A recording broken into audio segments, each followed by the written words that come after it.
Bem, boa noite a todos novamente.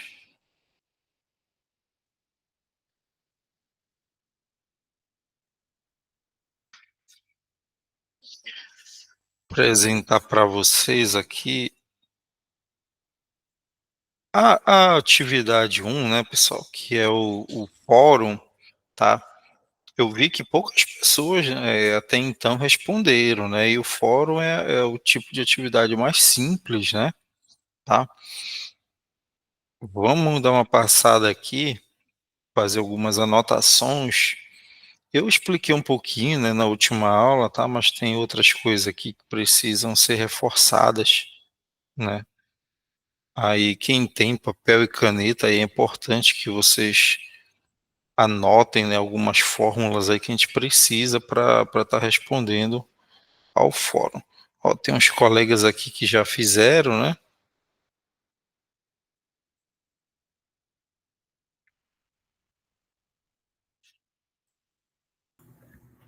Eu estava respondendo a minha, professor. Eu não enviei porque eu não concluí a segunda questão.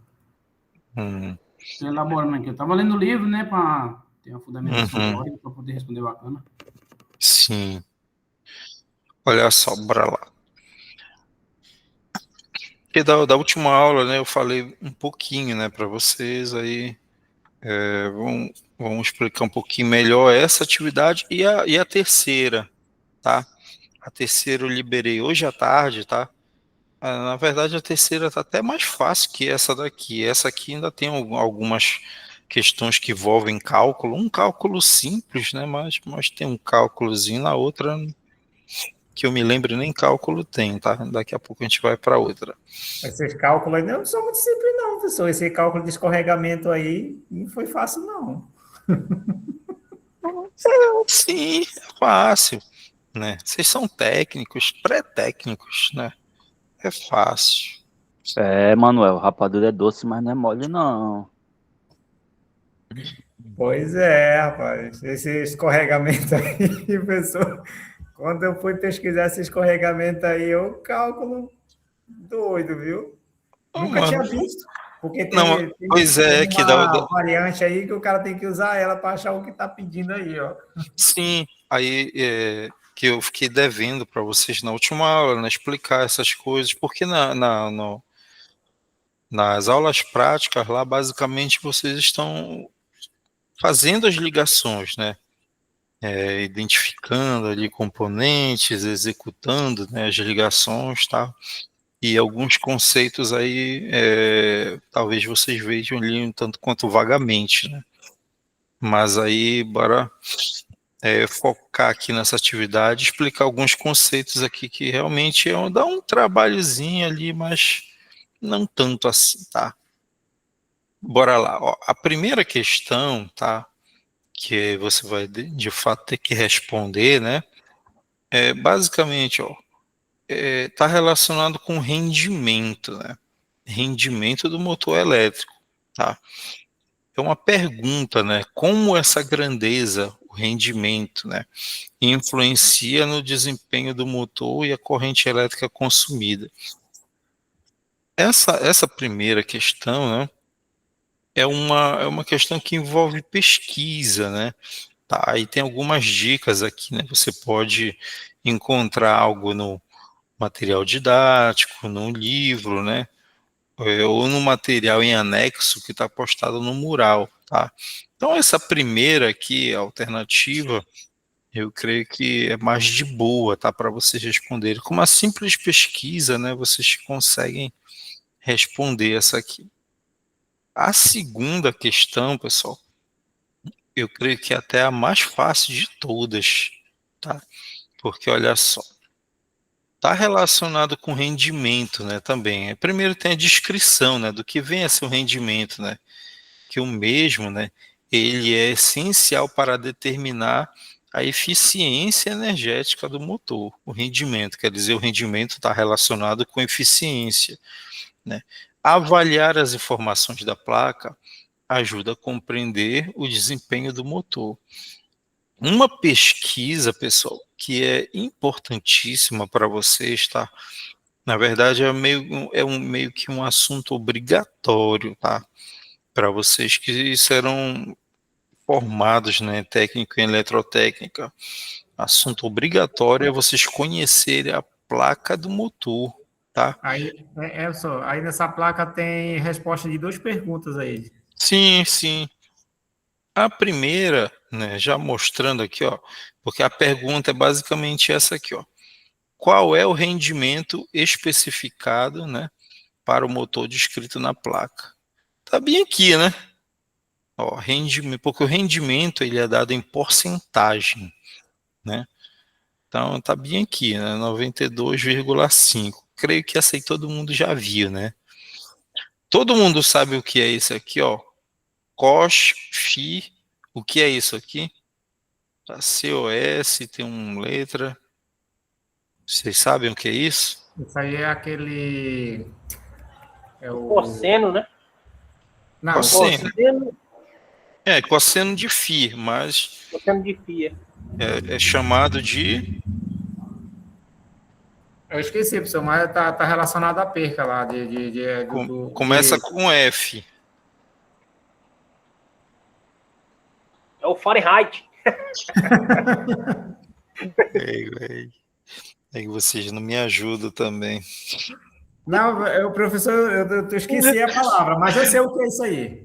Começa com F e a segunda letra é A. Pá. Fator de correção. Olha ali, ó. Isso é o fator de potência. Alguém lá na casa do Manuel falou fase. A minha esposa que se intrometeu. Ela deu um chute e diz para ela que esse chute saiu para fora do estádio. É fator de potência, tá, pessoal? Fator de potência, que é a relação entre a potência ativa e a potência aparente, né? Vocês lembram lá, né, quando a gente estava estudando aqueles assuntos ali, né? Meio chatinho ali, difícil de compreender, tá? Então, Mas também o fabricante é paia, né? Porque como é que ele vai botar fator de potência cosseno de φ? mas isso aí vem lá da como a gente aprende, né? Lembra quando você estava estudando, né? Quando eu estava explicando sobre potência, mais precisamente sobre o triângulo das potências, né? Aí o lado maior do triângulo, que a gente chamava de hipotenusa, né? É a potência aparente, é a parte de baixo a potência ativa, o lado oposto era a potência reativa, e o ângulo entre a potência aparente e a potência ativa, ou para ser mais preciso, cosseno daquele ângulo, né, é o fator de potência. Tá? Aí por isso que vem representado dessa forma. Só que assim, tem placa de motor, tá? Que não vem representado dessa forma aqui, cosseno de φ, tá? Vem FP mesmo, tá? Mas o FP não é o palavrão, é o fator de potência de fato, tá? Então, gravem essa informação, tá? Tem placa de motor que você vai ver, FP, que é fator de potência, e tem outras placas que vai ser descrito dessa forma aqui, cosseno de φ. Lembrando que φ é uma letra do alfabeto grego, tá, pessoal? Então, assim, a placa do motor, eu creio que deve ter um vídeo lá no mural, se não, eu vou dar uma olhada depois, eu vou estar postando alguma coisa lá, tá? Um link, porque é muito importante vocês conhecerem todas essas informações aqui, que não é difícil, tá? Não é difícil. Por exemplo, a primeira informação aqui, esse tiozinho aqui, o 3, né? O motor trifásico. Aí está escrito aqui que é o motor de indução, tá aqui, ó, quilowatt, né? E entre parênteses tem HP e CV. Então, todo motor de indução trifásico, ele tem, né, como dado de placa, a informação de potência elétrica e também a potência mecânica. Por exemplo, esse motor aqui é um motor de 100 CV. 100 CV equivale a 75 kW, quer dizer, na própria placa já tem a conversão, né? 75 kW equivale a 100 CV, tá? Aí tem aqui a rotação. No caso, essa rotação aqui, a rotação síncrona, ou velocidade síncrona, né, que está aqui na placa, ó, 1775 RPM, isso aqui é a velocidade do campo eletromagnético no estator, né? Não é a velocidade do rotor, tá? Isso a gente já vamos comentar, né? Que está relacionado com uma das questões que envolve o escorregamento, que é justamente essa diferença de velocidades, tá? Aí tem aqui o IP sobre o IN. Vocês sabem o que é isso aqui? IP sobre IN. Quem sabe? Esse IP é corrente de projeto? Não, né, professor? Não. Não, né? Corrente de partida. Corrente de partida, né? E o IN é corrente nominal. Alguém sabe o que é o IP sobre IN? Vou fazer aqui rapidinho. Eu não sei, professor. Olha só, fazer um gráfico aqui. Aqui no horizontal a gente tem o tempo e aqui no vertical a corrente. Tá? Quando a gente liga o motor, né, já expliquei algumas vezes, o motor trifásico de indução, a corrente ela vai lá nas alturas, né? Tá? E depois ela se estabiliza. Tá? Essa corrente aqui mais elevada a gente chama de IP, ou corrente de partida. Tá? E essa corrente aqui que já está estabilizada ali, né? É a corrente nominal. Então, esse fator aqui, ó, IP sobre IN, ele nos diz quantas vezes a corrente de partida é maior do que a corrente nominal, entendeu? Tipo, nesse exemplo aqui, a corrente de partida, nessa corrente aqui, ó, ela é 8,8 vezes superior à corrente nominal. Tranquilo? Isso aqui é importantíssimo, né? Porque com esse dado, ó, tipo, se eu sei o IP sobre IN, e eu sei aqui, ó, a corrente nominal que está descrita aqui, eu consigo calcular qual é o valor de IP, qual é o valor da corrente de partida. Tá? Aí tem outras informações aqui, tipo as tensões, né, que a gente consegue ligar esse motor. Eu consigo ligar ele em 220. Se eu ligar ele em 220, a corrente será 245 amperes. Se eu ligar ele em 380, a corrente será 142 amperes.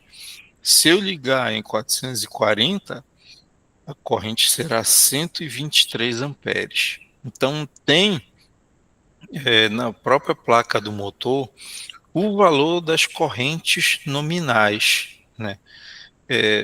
E esses valores aqui eles são importantíssimos, né? Porque eles servem para nós como parâmetro indicativo, né?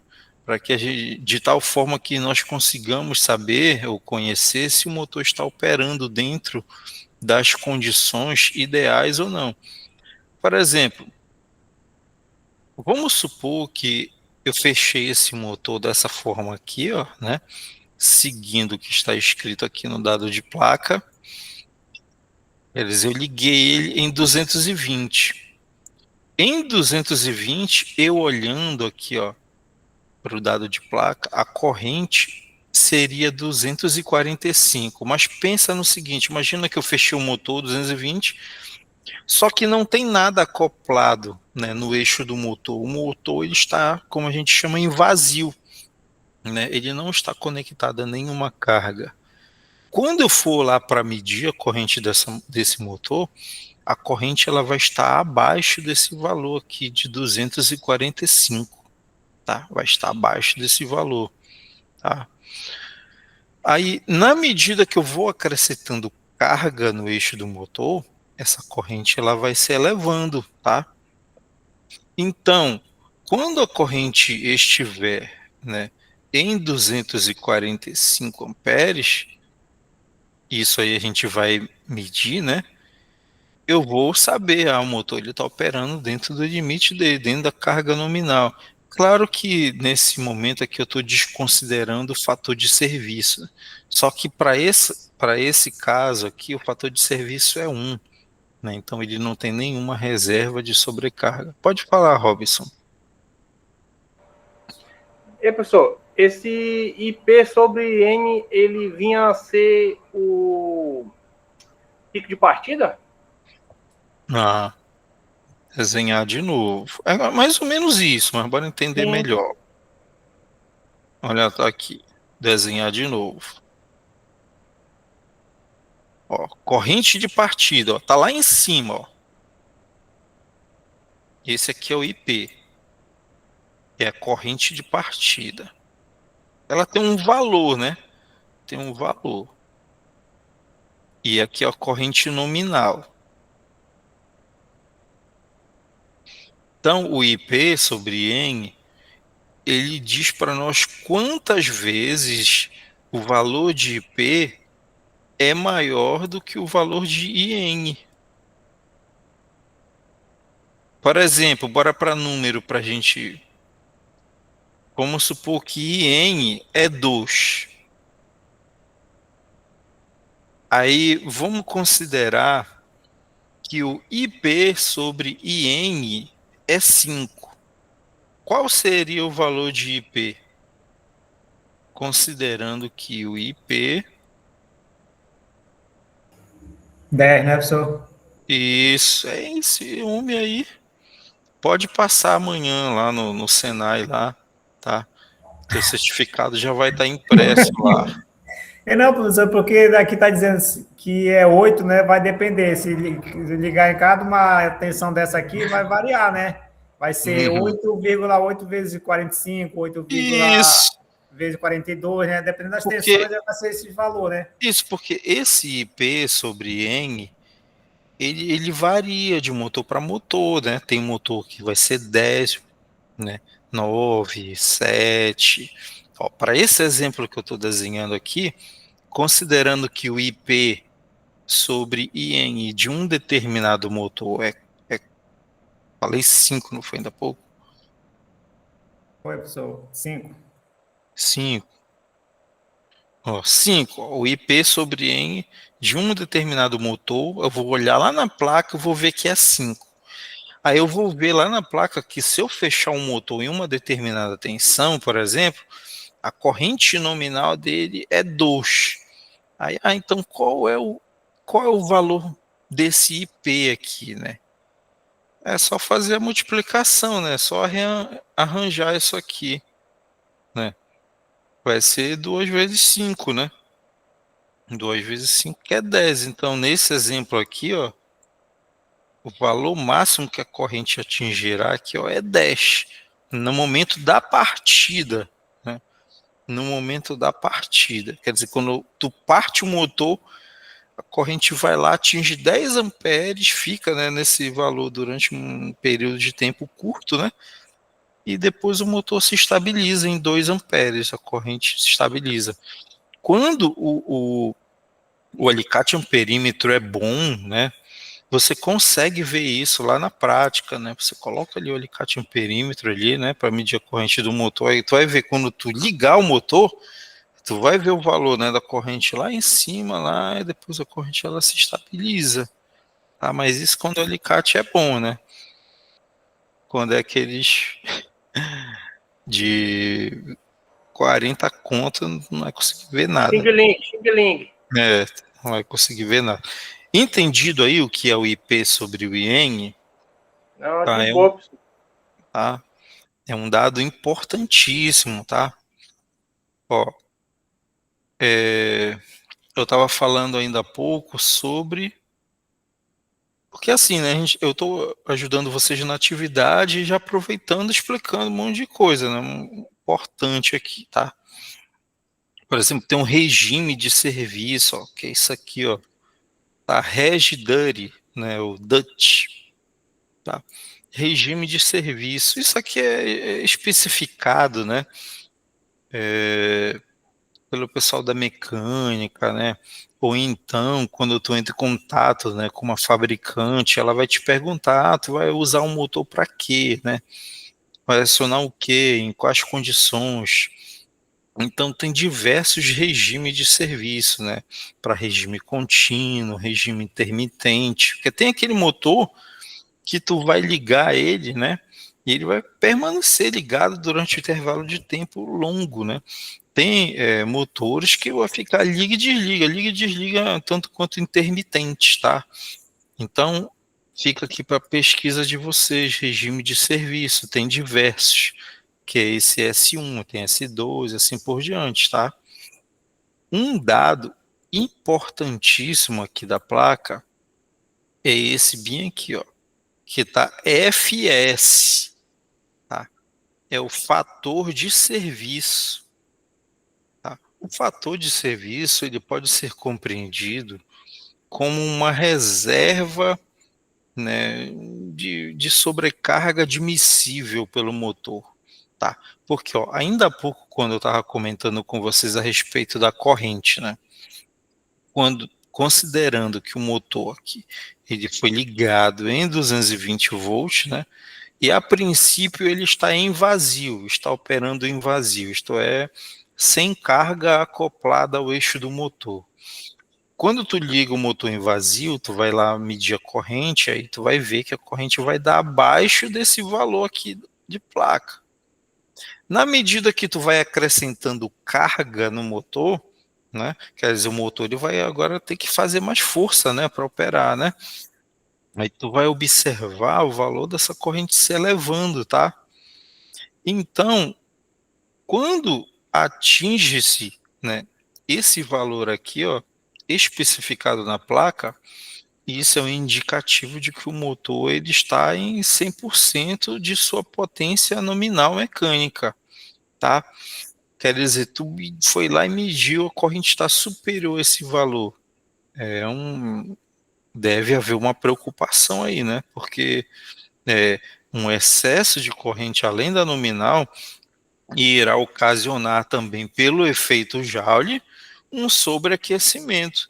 E esse sobreaquecimento pode inevitavelmente levar o motor à queima, tá? Só que voltando, né, a gente está falando de fator de serviço. Como eu falei, o fator de serviço é uma reserva de potência. Nesse caso, o fator de serviço é 1. Então, olha matematicamente, bora entender. O fator de serviço aqui é 1. Eu vou pegar ó, 245 vezes o fator de serviço desse motor, que é 1. Né? Quanto é 245 vezes 1? 200, isso. Eu não Então, quis isso. responder, não, porque tá muito na cara.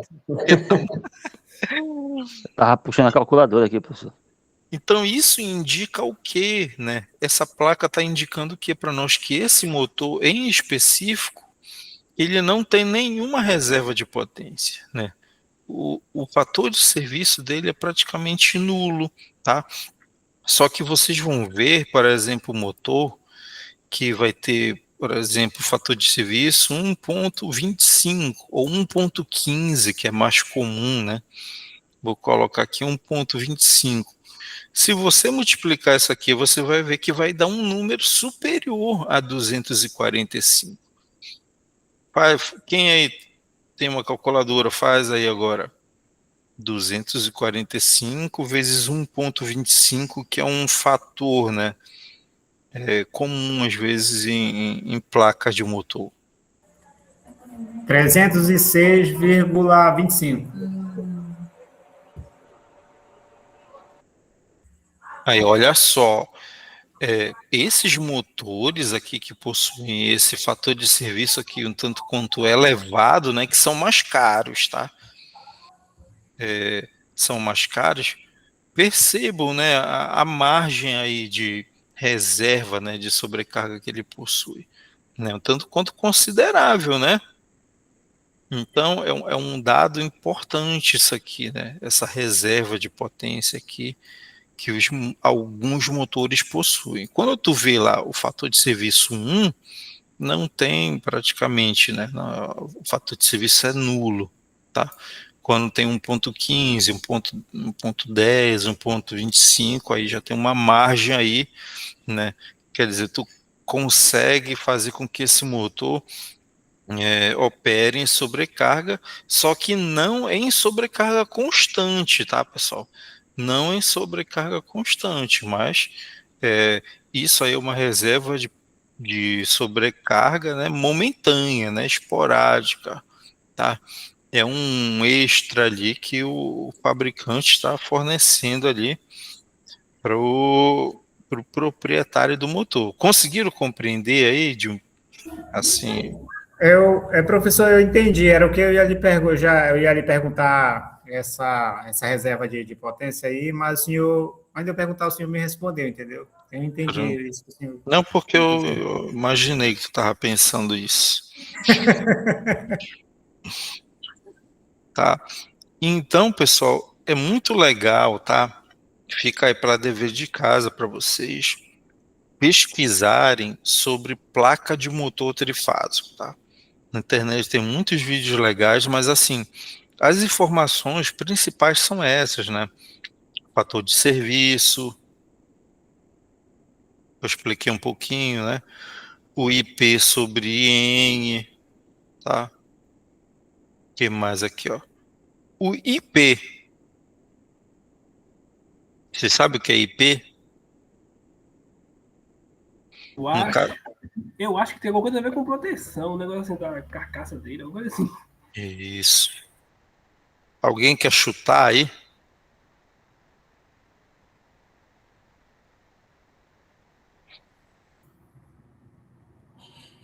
O Wanderson Ninguém? acertou, eu acho. Corrente de polo, sei lá. Não, aí tu já quer contar muito com a sorte. Deixa eu abrir uma tabela aqui. O colega que falou a respeito de proteção, ele acertou, tá? Na verdade, pessoal, não é só motor, tá?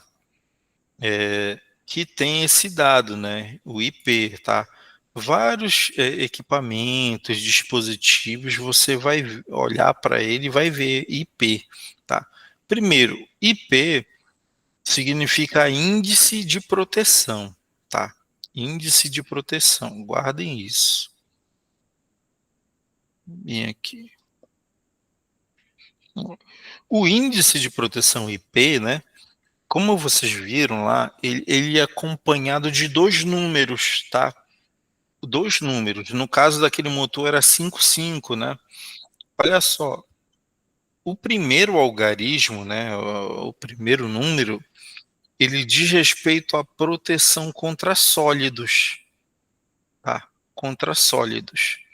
Ó, se for 0 o primeiro número, ele não tem nenhuma proteção contra sólido, tá? Nenhuma proteção.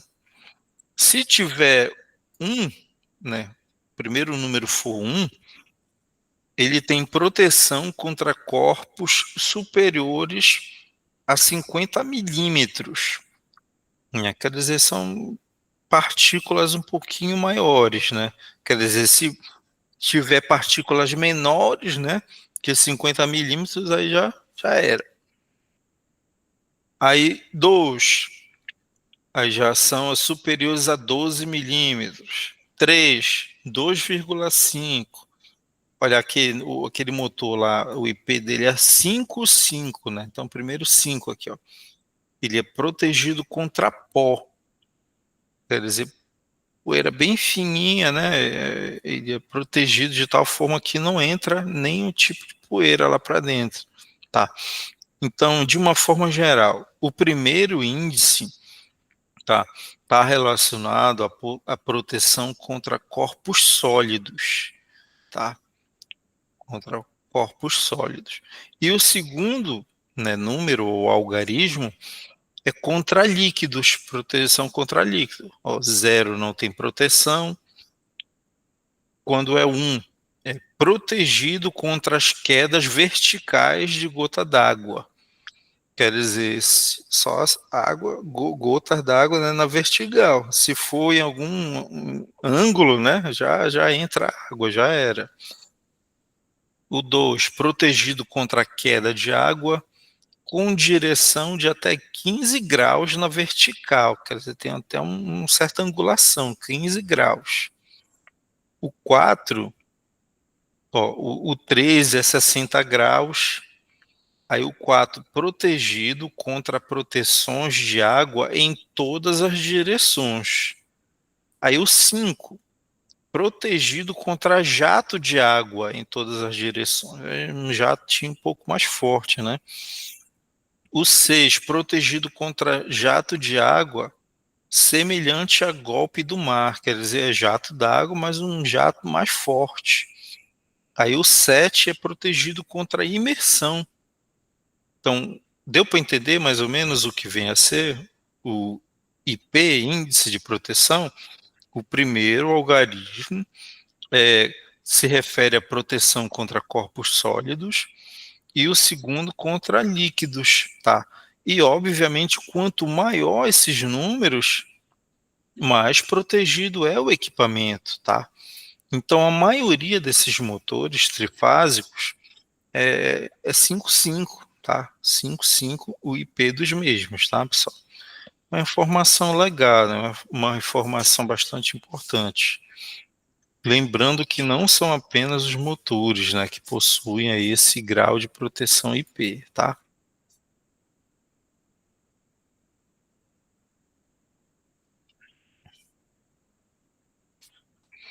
Então aqui tem, né, frequência, potência. Daqui a pouco a gente comenta um pouquinho melhor dessa velocidade síncrona aqui, tá? Aí tem as tensões, né? E aqui os esquemas de ligação. Todos vocês estão se saindo bem aqui no fechamento dos motores? Vocês conseguem compreender de boa? Aqui é tranquilo, né, pessoal? Independente se é um motor monofásico, trifásico, com capacitor de partida, independente da configuração, é só você ir seguindo, né? Passo a passo ali, que não tem erro, tá? Não tem erro. Então, essa alternativa, aliás, essa questão aqui, né? A segunda é tranquila, né? Tá aqui, grandão aqui. Rendimento 92,5%. A terceira questão é: considere um motor de indução trifásico, tá, de 4 polos, tá, alimentado por uma rede de 50 Hz. Qual é a velocidade síncrona desse motor? Tá? Essa fórmula aqui, que eu creio que algum de vocês já tem aí, já sabem, né? Mas essa fórmula aqui, ó, da velocidade síncrona, quem quer falar alguma coisa? O Robson quer falar alguma coisa, Robson? Foi meu braço que bateu aqui no... Foi mal, professor, desculpa. Meu braço bateu aqui no mouse aqui. Tranquilo, tranquilo. Essa fórmula, tá, vocês devem decorar. Ó, N, é tipo um N, tá? Ó, velocidade síncrona. Esse NS é velocidade síncrona, tá? E essa velocidade é a velocidade presente ali no estator do motor, lá no bobinado do motor, tá? É a velocidade do campo magnético do motor, também chamado de campo girante, tá? Ó, esse campo eletromagnético, né? Essa velocidade, ela depende disso aqui, ó. 120. Esse 120 é uma constante, tá, pessoal? Ela depende, né, ou está relacionado com o posicionamento das bobinas, defasamento, enfim. Tá? Vezes F dividido por P. Tá? Isso aqui é dado em RPM, né? RPM não é a banda, tá, pessoal? Do Paulo Ricardo. É rotações por minuto, tá? Pronto, essa fórmula aqui vocês têm que saber, tá? Tem que saber, tem que decorar. Em essa é igual a 120 vezes F dividido por P. Percebam aqui, ó, que a velocidade síncrona do motor, né, ela depende, né, dessa constante, depende da frequência e do número de polos. Só que a frequência está se relacionando, né, com a velocidade de forma diretamente proporcional. Quer dizer, se a gente aumentar a frequência da rede, né, aumenta a velocidade do motor também, ó. Né? E se a gente reduzir a frequência, reduz também a velocidade. Né? Vocês vão, né, trabalhar com inversor de frequência, que é um dispositivo que serve para acionar motores elétricos, mas ao mesmo tempo que o inversor de frequência, né, ele aciona o motor, ele também controla a velocidade do motor. Até então, né, vocês têm ali ligados os motores e têm observado que quando tu liga ele, independente, né, se é direta ou direta com reversão, né, ele gira na mesma velocidade, né, na velocidade nominal dele, tá? Mas com o inversor de frequência, tu consegues até mesmo dobrar a velocidade do motor ou reduzir pela metade ou mais ou menos que isso, tá? Muito top o inversor de frequência. E o número de polos, né? O número de polos está relacionado com as bobinas ou quantidade de bobinas, né? Por exemplo, se ele é um que tem 4 polos, ele tem 2 conjuntos de bobinas, né? E cada uma dessas bobinas vai ter um polo norte e um polo sul, tá? Então, o número de polos está relacionado aqui inversamente proporcional. Quanto maior a quantidade de polos, menor a velocidade. E quanto menor a quantidade de polos, maior é a velocidade. Aí assim, pessoal, vocês que são da matemática aí, só com esse formulário aqui, qual é a alternativa correta?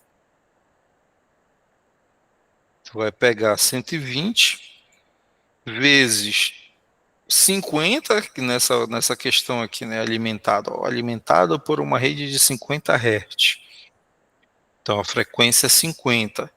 E é um motor de 4 polos. Então o P é igual a 4. Qual é a velocidade desse motor? Bateu 1.500 RPM, né, professor? Tem alguém mais que chegou a esse mesmo valor? Concordo. Então pronto, terminou a questão. Tá? Essa fórmula é importantíssima, tá, pessoal? Importantíssima vocês guardarem aí. Tranquilo?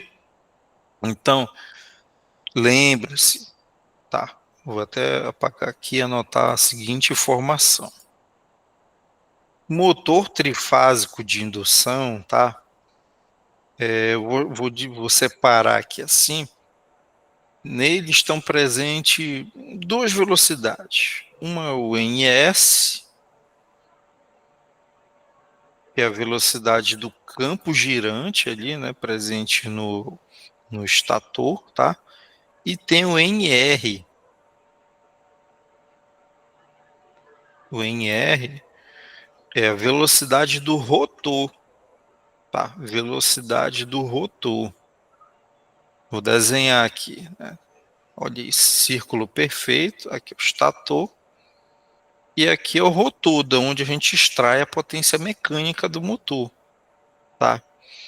O rotor, a gente observa ele girando, né? Externamente, a gente observa ele girando, tá? Essa velocidade do rotor, né? A gente observa aqui, tá? E a velocidade ou velocidade síncrona, né? E a velocidade presente aqui no estator, no conjunto de bobinas, tá? Vocês têm que se atentar a essas duas velocidades aqui. E a diferença, né? Só para a gente concluir, a diferença dessas velocidades é o que a gente chama de escorregamento, tá? Vou colocar um vídeo aqui legal para vocês que ajuda a explicar isso aqui.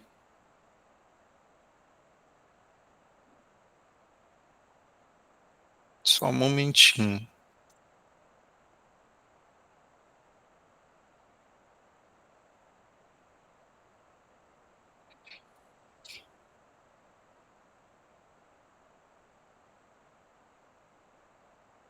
Como funciona, né, o motor trifásico de junção de...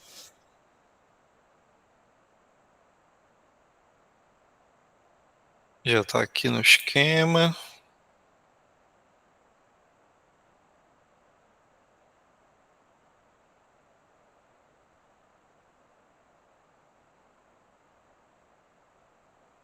Um dos motores de indução alterou permanentemente o...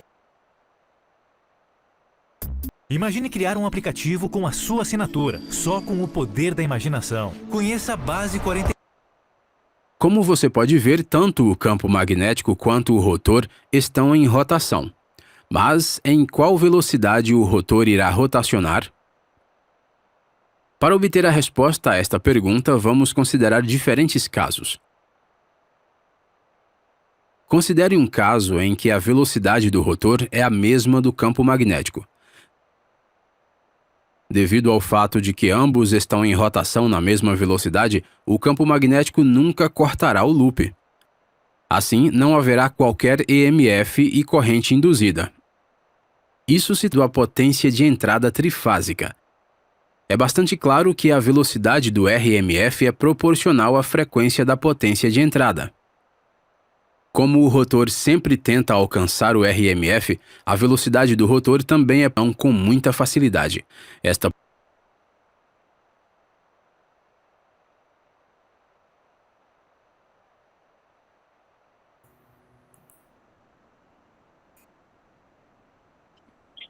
Pois bem, pessoal, eu creio que com esse vídeo aí ficou um pouquinho mais claro, né, o que vem a ser a velocidade síncrona e a velocidade do rotor. No vídeo, né, foi mostrado que a diferença, né, entre as velocidades lá foi chamada de slip, tá? Que é o escorregamento, tá? Tranquilo? Alguma dúvida? Tranquilo, professor. Tá. Então aqui a gente aprendeu aqui a calcular, né, a velocidade síncrona, que é igual a ns, né, ns igual a 120 vezes f dividido por p, tá? Uma fórmula que vocês devem ter em mente, tá? Vamos dar sequência. Aí essa quarta aqui alternativa é fácil, né, pessoal? Que é como se inverte o sentido de giro de um motor, tá? Aí aqui todo mundo sabe, né, que é você invertendo, né, qualquer duas fases, tá? Que vocês encontram, alternativa tranquilo. Aqui a quinta. A quinta a gente comentou, né, um pouquinho na última aula, tá? Vou só relembrar, tá? Por exemplo, a gente estudou lá a lei de Ohm, né? A lei de Ohm é V igual a R vezes I, né? Aí depois, quando a gente estava trabalhando com potência, né? Potência elétrica. Qual é a fórmula da potência? A fórmula básica. V vezes I, né? Isso mesmo. Aí, derivando, né, dessa fórmula aqui, se a gente for querer calcular a corrente, como é que fica? Ora, se P é igual a V vezes I, logo I é igual a quê?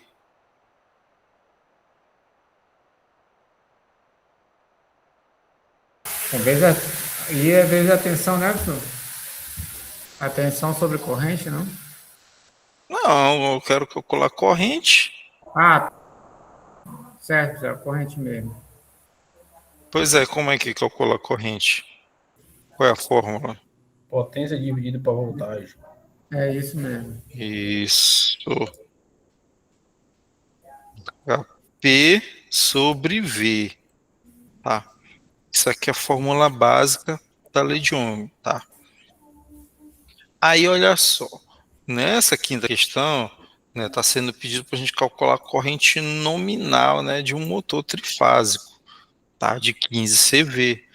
Tá? A fórmula para calcular ela deriva dessa aqui, P sobre V. Tá? A gente continua tendo P aqui, tá?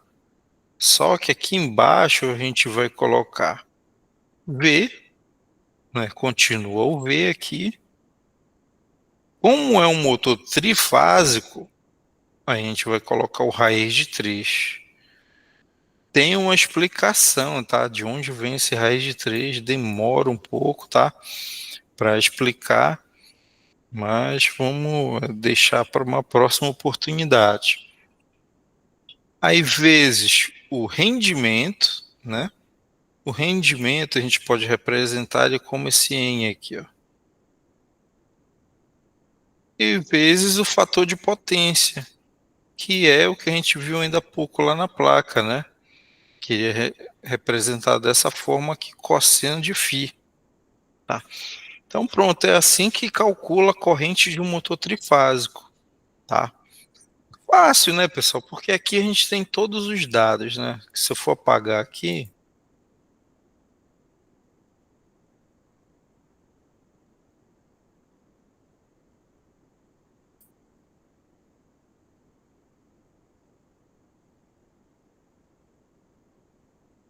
ó, vou apagar aqui.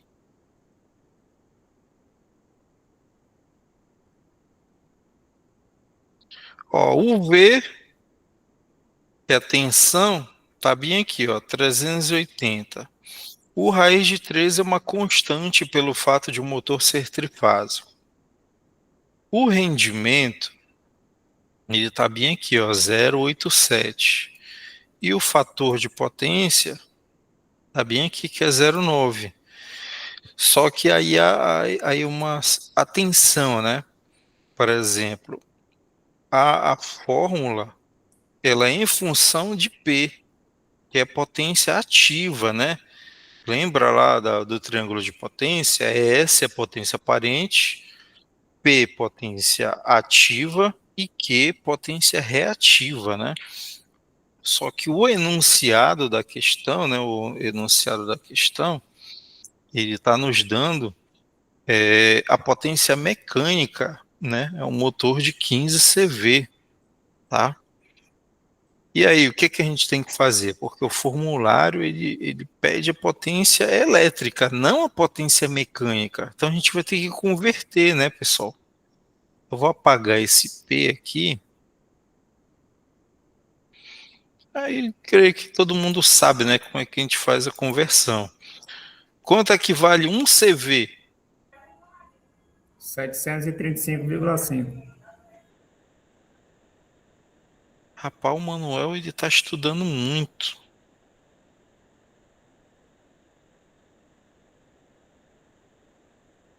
Muito, acho que na casa dele só fala de elétrica. No trabalho também, professor. Trabalho Vive de elétrica. professor. Acho que ele anda na rua olhando para cima, assim, pros fios do poste, pros transformadores. Ele fica fazendo os cálculos dos fios, tudinho lá na empresa. Ele chega.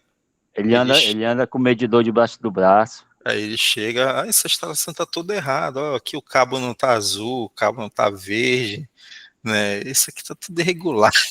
Ele consegue ver até a temperatura do cabo que tá. Não, mas é assim mesmo. Eu me lembro o primeiro curso que eu fiz, né, que foi eletricista de redistribuição.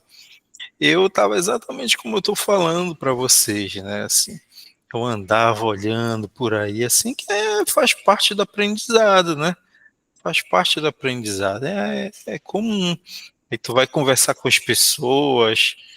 Ó, o Renil está falando que é desse jeito quando ele chega numa casa.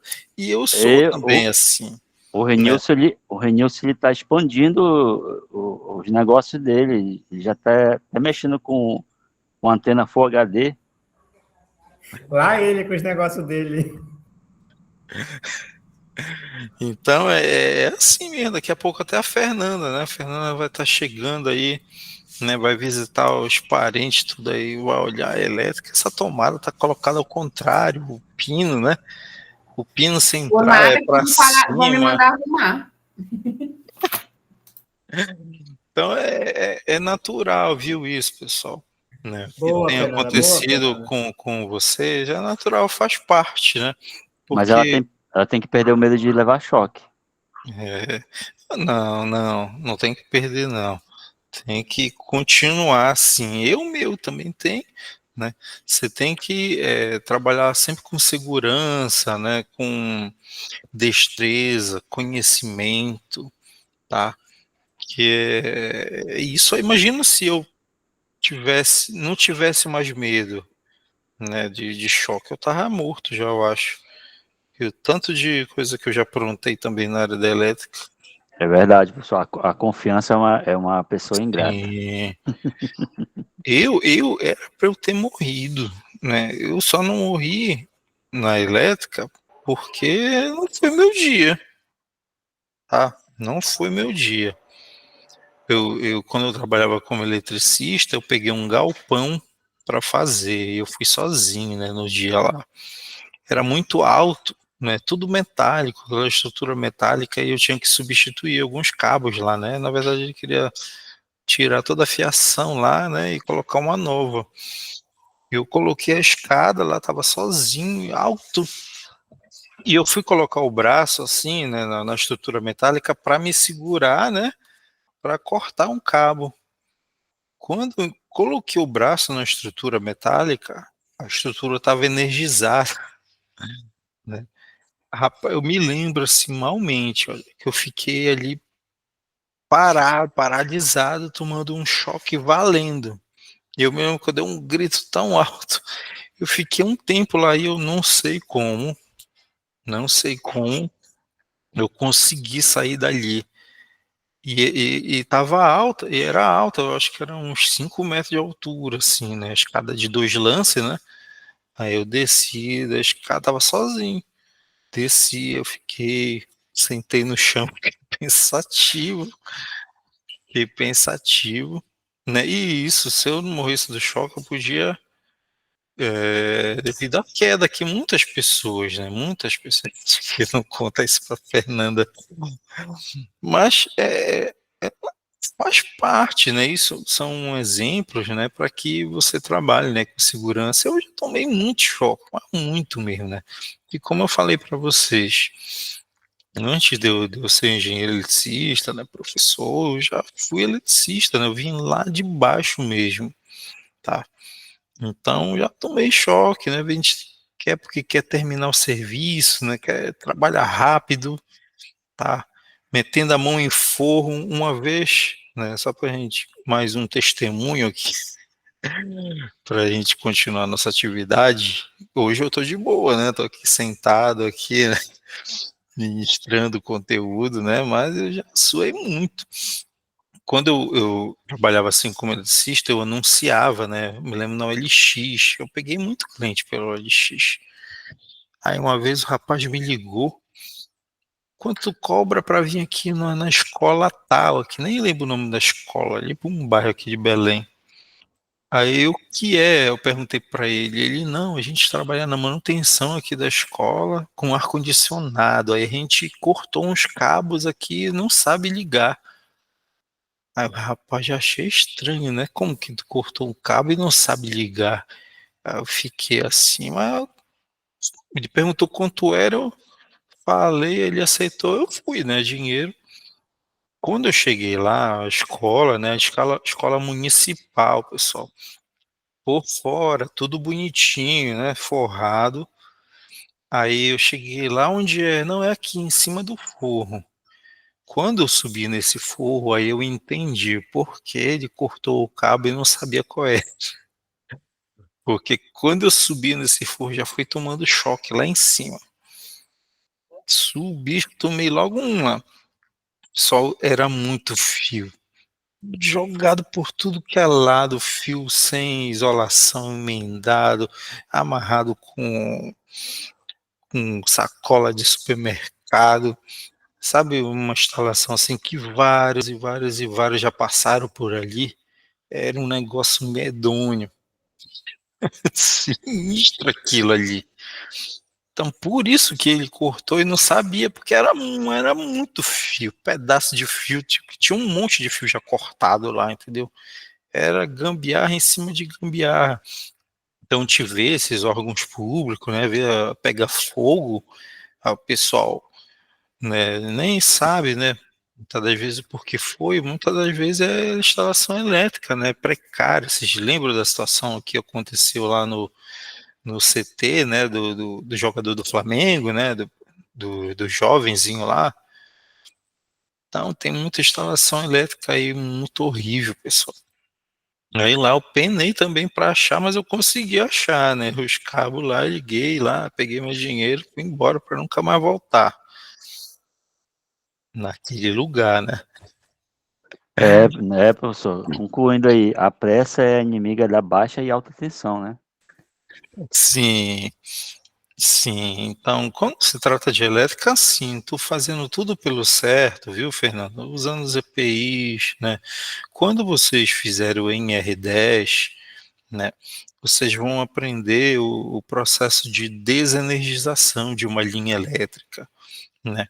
Então, estou fazendo tudo pelo certo, né, seguindo todas as orientações, tudo tranquilo, tá de boa, né. Ô, Robson. Eu ia citar aquele trecho daquela música que a confiança é uma mulher ingrata. Só que aí eu lembrei que a Fernanda tá aqui, né? Meu Deus do Ô, mas eu céu. não sou ingrata, não. Meu Deus, ainda bem que não fui eu que falei isso. Muda de assunto aí, professor, que o negócio pegou.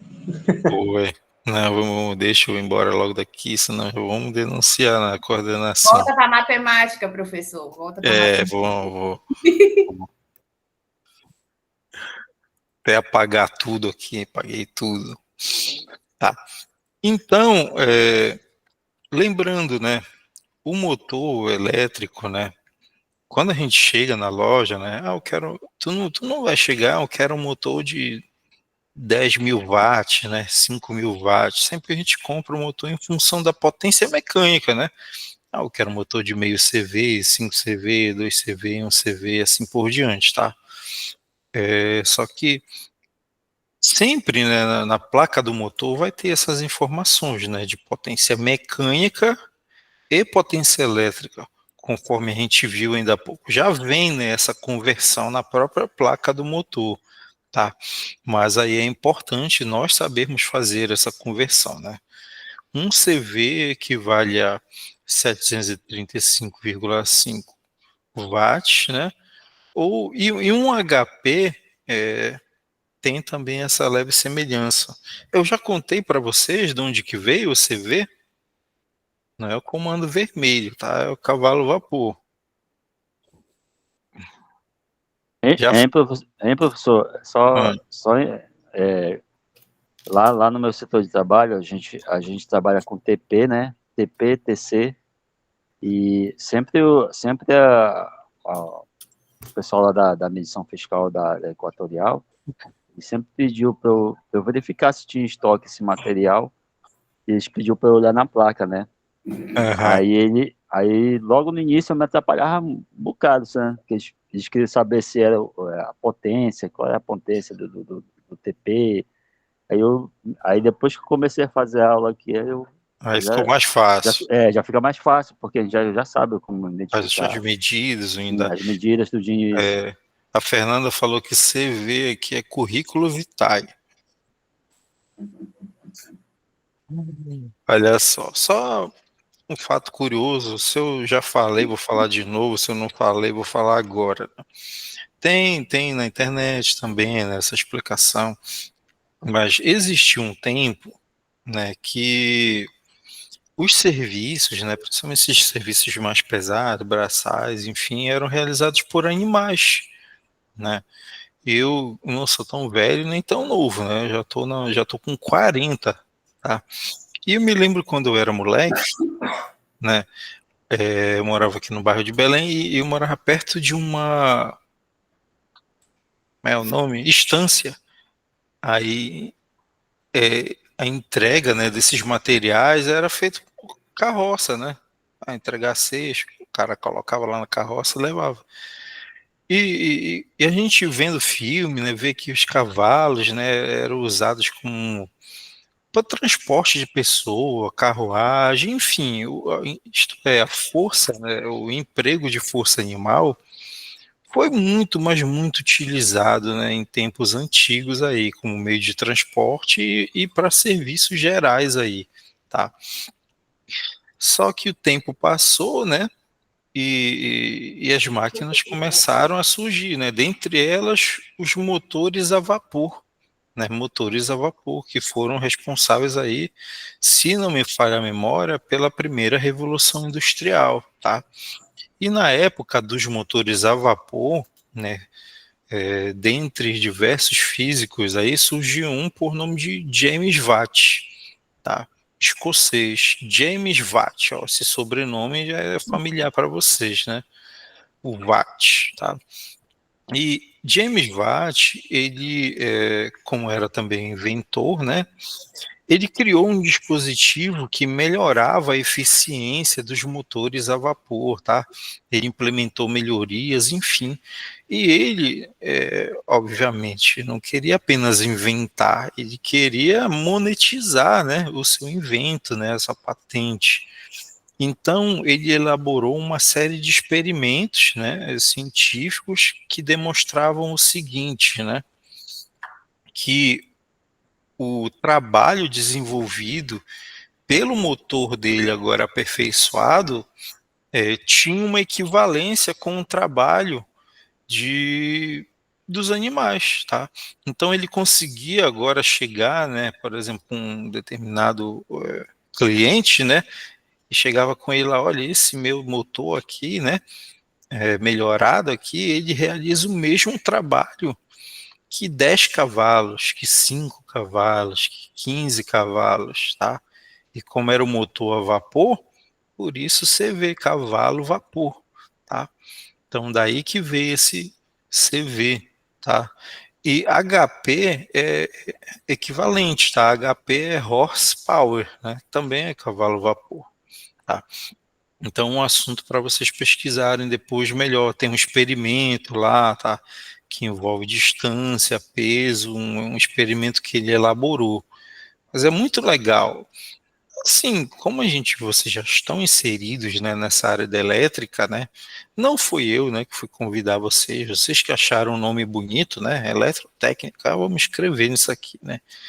Então, toda informação, né, que vocês conseguirem, né, obter, melhor vai ser para a carreira profissional de vocês, né? Porque é muito legal, né, pessoal, tu conversar com alguém ali de uma determinada área que tu percebe que ele entende, né? Ele entende até vontade de ouvir, tá? Não sejam, né, técnico que apenas sabe emendar fio, puxar fio, né? Sejam técnicos que tenham uma boa capacidade prática, né? Bons profissionais práticos ali no acabamento, na instalação, enfim, né, fazem tudo perfeitinho e ao mesmo tempo sejam profissionais que tenham um bom conhecimento técnico, tá? Bom conhecimento técnico. Eu creio que daqui, né, muitos de vocês aí vão fazer provas aí, né, concurso, enfim, e vão ser aprovados, tá? E para que você chegue, né, nesses níveis aí, tem que estudar, né, pessoal? Tem que estudar, tá? Olha só, eu sou um exemplo, né, pessoal? Eu falando aqui para vocês, assim, né, tipo, eu tinha muita vontade de fazer um curso no Senai, muita vontade mesmo, né? Só que eu não conseguia, né? Quando eu não tinha dinheiro, não tinha tempo, enfim. E eu nunca consegui ser aluno no Senai, nunca consegui, né? O destino não deixou. Só que aí o que aconteceu comigo, né? Passou o tempo aí, né? Eu já fiz uma prova para ser professor, né? E consegui se aprovar. Foi difícil pra caramba. Já adianto para vocês, né? Foi difícil, né? Que a gente tem que fazer a entrevista, aí tem que apresentar uma aula para a liderança, tem a etapa das prova prática, nós fazemos uma prova prática, tem a prova teórica, tá? E a gente conseguiu ser aprovado tudinho, né? E estamos aí. E se eu conseguir, vocês também vão, pessoal, tá? Vocês também vão, tá? Se não tem outras pessoas torcendo, né, por você, eu estou torcendo, eu fico muito feliz, né, quando eu vejo um aluno, né, meu aí conseguindo, né, trabalhar na área, ter sucesso, eu fico extremamente grato. Para a gente dar sequência, de boa, que é a quinta questão, todo mundo consegue resolver, né, pessoal? De boas, professor, de boas. Então vamos lá.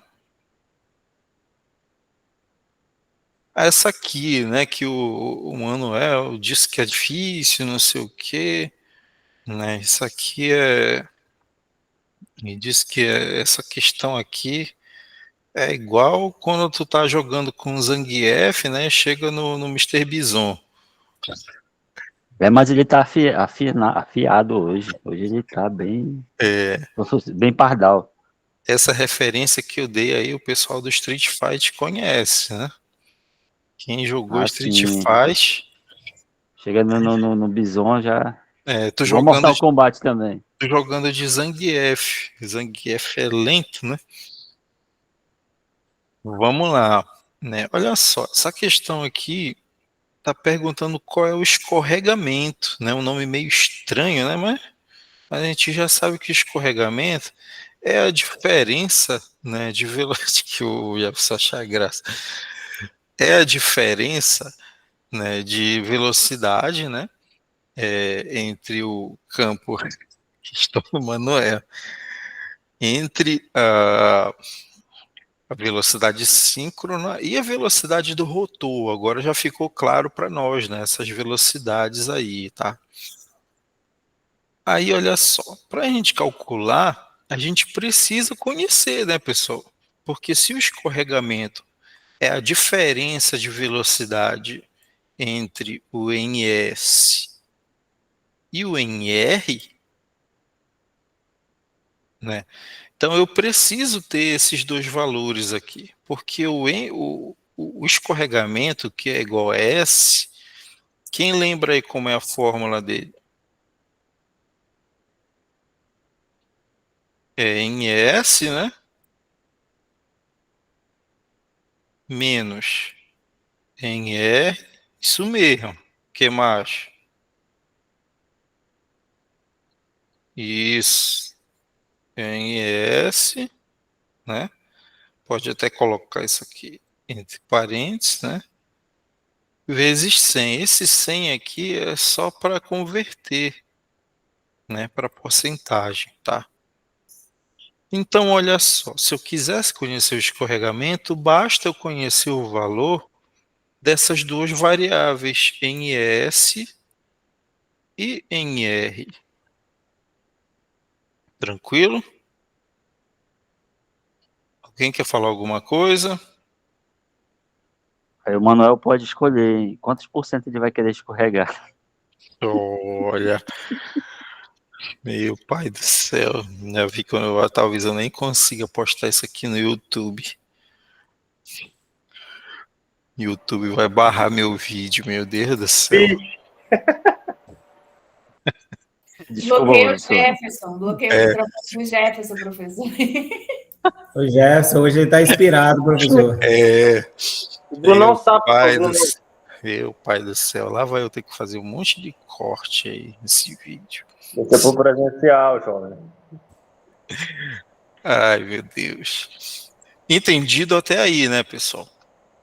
Gravem Entendido, aí, professor. né? Que a Tá fórmula, anotado aqui. fórmula é essa, né? Aí deixa eu apagar aqui. Então a gente precisa saber NS e quem é NS, ou calcular, né? E o NR, tá? Bora ver aqui se o enunciado ele já está pelo menos dando algum desses valores. Ó. Tem um determinado motor que opera com velocidade, ó, com velocidade de 1740 RPM. Quer dizer, está dizendo que o motor está operando lá com 1740 RPM. Que velocidade é essa que ele está dizendo aí?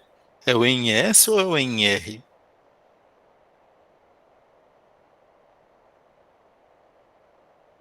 Porque dá a entender que é a velocidade de saída, né? Ele está operando nessa velocidade, 1740, porque é possível, tá?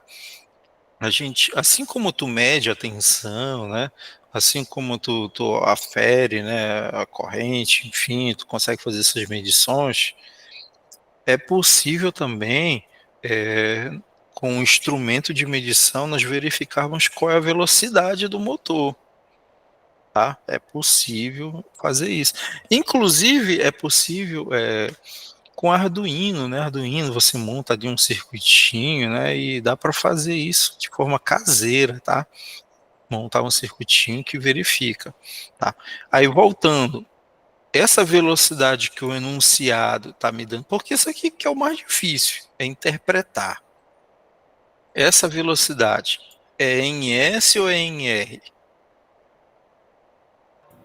NS. Eu acho que é NS também, professor. E a Fernanda acha o quê? NIS. E o Renilson? Acho que é NS. Deixa eu ver outro aqui. Eu também, professor. Cadê o... Tá aqui, Bruno. E o Bruno? Eu também. Não, meu Deus. O que eu Bruno fiz, sabe. da minha vida? Olha só.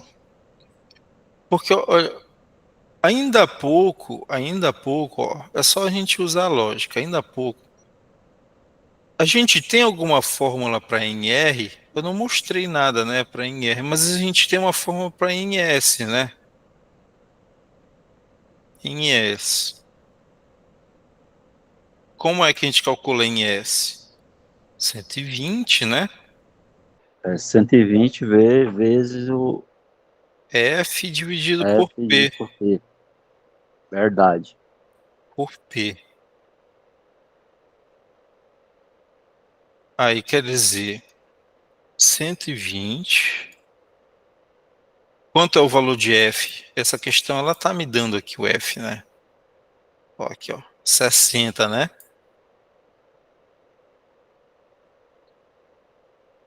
Essa questão ela tá me dando algum P, valor de P?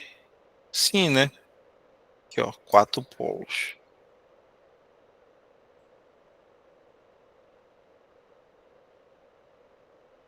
Quanto dá? 120 vezes 60 dividido por 4.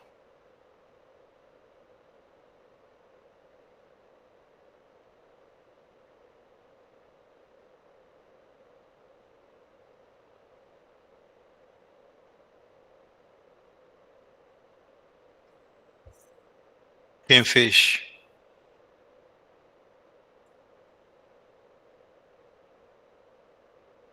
Deu 1.800. Me atrapalhei aqui. 1.800. Professor, se o senhor estiver escrevendo, não está aparecendo na tela aqui para nós, não. Não tá aparecendo, não? Para nenhum? Não. Não tá aparecendo não, professor. Eita, então eu tô riscando aqui à toa, um tempão, ó. Tá agora? Ainda não? Não, peraí que eu vou... Professor, não está aparecendo nada para nós aqui, professor. Não, aparecendo só a tela da a questão 6. E agora? Tá aparecendo a questão 6, né? Isso, só ela mesmo. E agora? Eu risquei aqui aleatoriamente. Agora Apareceu. sim. Apareceu. Agora sim. Bora lá. Deu Com 1.800. base no... Tá.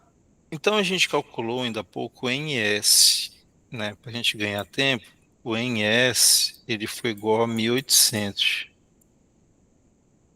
O que é NS? NS é a velocidade do campo, né? Do campo, né? Então, Velocidade síncrona. tipo assim, o próprio enunciado ele me deu frequência e me deu o número de polos. Então, com isso eu consegui calcular NS, né? Aí eu vou fazer de novo a pergunta, agora tá fácil, né? Essa velocidade que ele está me dando aqui é o NS ou NR? Agora ficou claro, NR, né? É. Aí para que a gente tenha, né, a certeza, né, uma das formas é justamente essa, a gente calculou o NS. E o NR, ele é sempre menor, né? Quer dizer, a velocidade do rotor é sempre menor que a velocidade do campo, né? A gente viu isso no vídeo ainda há pouco, né? Mas todas as vezes nesse tipo de questão que a gente vê que o motor opera com velocidade, né? Essas palavras-chave aqui remetem à velocidade de saída do motor ou à velocidade do rotor em si, tá? Então isso aqui que foi dado no enunciado da questão é o NR, tá? Que é a velocidade que o rotor está girando, tá? 1740 RPM, mas o campo eletromagnético lá, né, interno, lá que está lá na bobina, ele está girando a uma velocidade de 1800 RPM, a uma velocidade superior à velocidade do rotor, tá? Mas agora o legal é que com esses valores, né, da velocidade síncrona e da velocidade do rotor, eu consigo verificar qual é essa diferença de velocidade, ou em outras palavras, qual é o escorregamento, né, desse motor. Basta a gente agora substituir os valores, né, que é 1.800, que é o NS, né, menos 1.740, dividido por NS, que é 1.800, colocar o parênteses aqui só por boas práticas, né? E eu vou fazer o vezes 100 aqui só para converter para porcentagem. Quem fez aí dá quanto? Dá 3, um bocado de 3 aqui. Olhando aqui para a questão, tem alguma? Tem Professor, aparece a número 1 aí. Número 1. Isso.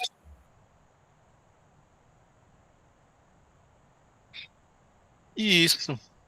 Isso, a Fernanda acertou ali. Não é fácil? O mais difícil nesse tipo de questão, para a gente assim estar iniciando, né, nesses conceitos, é exatamente você compreender, né, no enunciado, quando é que ele está falando da velocidade do rotor e quando ele está falando da velocidade síncrona, né, que é a velocidade do campo, tá?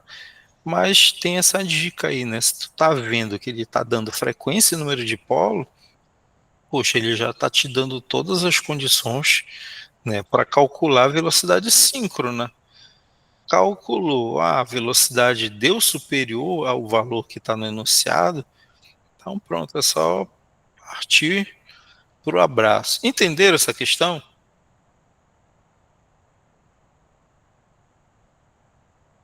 Agora ficou claro, professor. Tá? Se alguém tiver alguma dúvida, pergunta, tá, pessoal?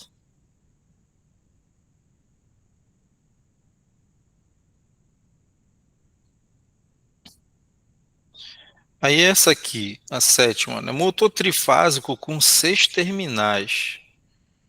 Quer dizer, está falando motor de 6 pontas. Tem motor 3 pontas, 6, 9, 12, né? Qual das alternativas abaixo descreve corretamente uma ligação possível para um motor trifásico com 6 terminais? Essa aqui tá fácil, né, pessoal? Vou passar essa.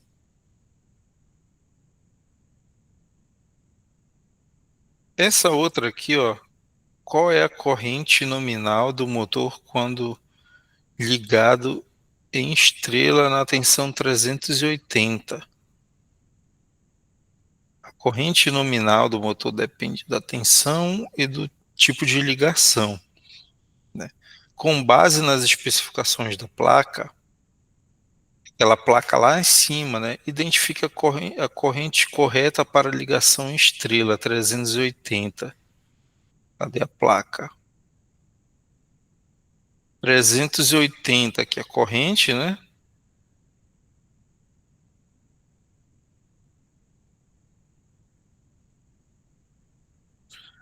Conseguiram descobrir aqui essa oitava? Sim, professor. É 142 aí, tá na placa, professor, isso aí. Pô, não era pra tu falar, mano. Também pro Chaga, né? É, mano. Poxa. Ah, professor, é porque lá, se você liga em 220, vai dar uma corrente. Se você liga em 380, vai dar uma corrente. Não, Aí se você liga em 440, exatamente, vai né? dar outra corrente. Eu tô brincando, é exatamente isso, né? É importante vocês conhecerem essa informação, né? Que o enunciado está mostrando, né, qual é a corrente do motor. Aí ele fala a respeito dessa placa aqui, né? Se a gente ligar em 380, né? Porque lembrando que os fechamentos, né, de motores trifásicos, eles são equivalentes a chaves seletoras, né? Não tem equipamento que tem uma chavezinha lá, 127 e 220, né? Se tu vai ligar em 220, aí tu gira a chavezinha para o 220 e assim por diante. Então, o fechamento de motor é a mesma ideia, né?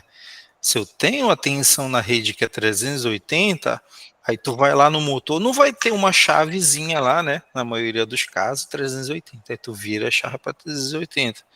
Em vez de tu virar a chave para 380, tu vai ter que fazer isso aqui, ó. Tu vai ter que fechar o motor para 380 para que ele funcione naquela tensão. De igual modo, se a tensão da rede é 220, né? Tu não vai ter uma chavezinha lá 220, né? Tu vai ter que fechar o motor para essa tensão. Aí, uma particularidade, né, importante, por exemplo, se a tensão da rede é 380 e eu ligo o motor, né? Tipo assim, a tensão da rede é 380 e eu fiz o fechamento lá para o motor ser ligado em 220. Quando eu ligar lá, questão de segundos, né, o motor queima, né? Mas se eu fizer o inverso, a tensão da rede é 220, mas eu fechei o motor, né, eu liguei ele para que ele recebesse uma tensão de 380, o motor não vai queimar, ele vai funcionar com uma potência menor, né? Isso creio que vocês já viram na prática, né? Por exemplo, tu tem uma furadeira, né? Uma furadeira que é 220. Quando tu pluga ela, né? Liga ela na tomada 127, ela funciona, só que mais fraca, com a potência menor. Mas se for o inverso, a furadeira é 127 e tu liga ela no 220, é questão de tempo, de segundo, né, para ela queimar. Não é instantâneo, né? tem um tempinho ali que quem é o dono da furadeira, ele conhece, né, velocidade, o som que ela emite, e na hora ele já vai perceber, puxa, tá muito forte, aí ele já desliga, tá? Esse mesmo, isso mesmo, Renilson. Esse mesmo fato acontece se tu fizer esses fechamentos errados aqui, tá? Então, esse motor, se a gente ligar ele em 220, a corrente é 245, se for 380, 142, se for 440, 123. Tá? Aí tá aqui a alternativa. Lembrando, né, pessoal, que quando vocês forem resolver a atividade de vocês, essas questões aqui, elas são configuradas para trocar de posições, né, as alternativas, tá? Então não adianta você marcar, é a 4, né? Quando chegar na hora lá, né, aí ela muda de posição, tá? Vocês já devem ter percebido isso. Eu percebi, professor, quando eu fui fazer o meu, estava mudado mesmo, as explicações aí, eu fui dar uma olhada, estava tudo invertido, né, as perguntas aí. Isso, o Manuel foi pegar uma cola de um colega, por exemplo, ele pega uma cola da Fernanda, aí a Fernanda diz, Manuel, a primeira é a 1, né? A segunda é a 4, e assim por diante. Chegar na hora vai dar tudo errado, né? Vai dar tudo errado porque as questões elas se invertem ali, elas mudam de posição a cada tentativa. Aqui, aí só uma atenção, tá, pessoal? Nessa última questão aqui, na questão 9, é que existe, ó, tá até uma observação aqui, ó. Essa questão possui mais de uma alternativa correta, tá? Porque, ó, basicamente, ó, durante o procedimento de teste de motor elétrico, né, tipo, vai testar o motor, aí alguns parâmetros devem ser medidos com o motor ligado, né? Quais desses parâmetros são recomendados? Imagina que tu vai prestar uma manutenção, né, uma manutenção preventiva de um motor, né? E tu vai precisar fazer algumas medições, né? Medições de alguns parâmetros, tá? Só que com o motor ligado. Existem medições que tu faz com o motor deixe ligado e existem outras que tu vai fazer obrigatoriamente com o motor ligado, né? Então, quais são, né, essas medições? Aí tem aqui algumas alternativas, tá? Aí só se atentar a isso, tá? Que essa questão possui mais de uma alternativa correta. Tranquilão? Bora dar uma passada agora na outra atividade que já está liberada. Eu creio que essa aqui vocês já não terão mais nenhum tipo de dificuldade. Vamos aqui na atividade 3, que é mais de boa, vai ser mais rápido, tá? Teve até um já que tentou aqui.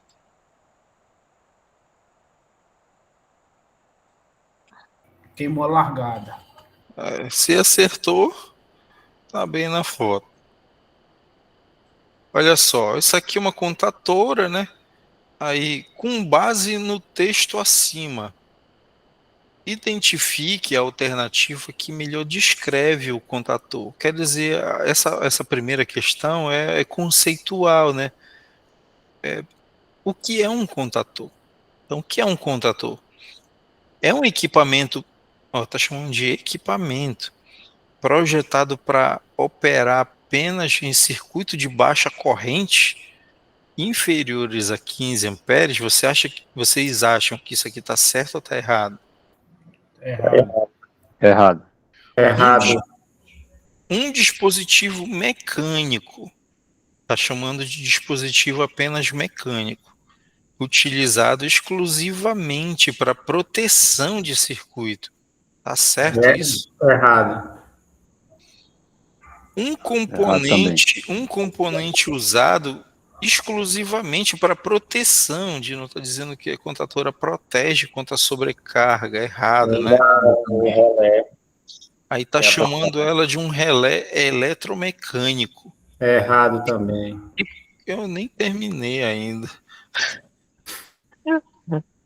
Ó, um relé eletromecânico que conecta carga sem necessidade de bobina. É errado, né? O colega já falou. E a última aqui, um dispositivo de acionamento magnético Pode marcar essa daí. capaz de estabelecer ou interromper a alimentação de circuito. Essa aqui, segundo o colega de vocês, eu já marquei aqui a minha. Aí a segunda é de contator também, ó. Tem uma figura aqui, né? Um contator. Aí qual é o papel da bobina? Qual é o papel da bobina no funcionamento do contator? Substituir a estrutura de ferro estacionária em contator de 3 polos? Tem nada a ver, né, às vezes. Não. Garantir a operação contínua do circuito de potência, mesmo quando desenergizada. Quer dizer, mesmo que eu desenergize, ela vai Também não tem nada a ver. Errado. criar um campo magnético que atrai a armadura, fechando os contatos móveis e fixos. E aí? Daí tem um pouquinho de... Tá mais certo essa. É. Tá mais certo que errado. Olha, ele está dizendo que a bobina ela fornece energia diretamente para a carga. Não tem nada a ver, né? E a quinta está dizendo que protege o circuito, a bobina protege. Então, Errado. A terceira. A terceira.